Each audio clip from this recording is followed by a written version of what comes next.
ఇరాన్కి సంబంధించినటువంటి మొత్తం గగనతలాన్ని at the same time అక్కడ ఉన్నటువంటి మిలిటరీ పవర్ని మేము నాశనం చేశాము, పూర్తిగా మా చేతుల్లోకి తీసుకున్నాం అనేటువంటిది ట్రంప్ అదేవిధంగా ఇజ్రాయెల్ ప్రధానమంత్రి నెతన్యాహు ప్రకటిస్తున్నటువంటి అంశం. నిజంగానే ఈ మొత్తం పవర్ అనేటువంటిది ఇరాన్ కోల్పోయిందా, ఏ విధంగా ఇది జరిగిందనేటువంటి దానికి సంబంధించి మొత్తం మనం డీకోడ్ చేస్తే చాలా విషయాలు బయటపడుతున్నాయి. ముఖ్యంగా ఏ విధంగా ఇరాన్ పైన ఎప్పుడు పడితే అప్పుడు చాలా ప్రిసైజ్డ్గా అంటే ఖచ్చితంగా అమెరికా అదేవిధంగా ఇజ్రాయెల్ క్షిపణులు వేయగలుగుతున్నాయి.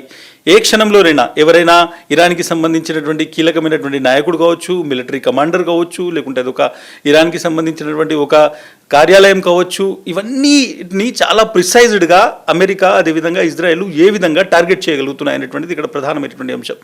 మరోవైపు ఇరాన్ కూడా క్షిపణులు వేస్తుంది, అటు ఇజ్రాయెల్ మీద అదేవిధంగా గల్ఫ్ కంట్రీస్ మీద అమెరికాకు సంబంధించినటువంటి బేసెస్ ఎక్కడైతున్నాయో అక్కడ ఇరాన్ కూడా దాడులు చేస్తుంది. కానీ 95% ఇరాన్ చేసేటువంటి దాడులను లేకుంటే క్షిపణులను గాల్లోనే పూర్తిగా యాంటీ మిసైల్ సిస్టమ్ ద్వారా లేకుంటే యాంటీ ఎయిర్ డిఫెన్స్ సిస్టమ్ ద్వారా అమెరికా ఇజ్రాయెల్ నాశనం చేయగలుగుతున్నాయి.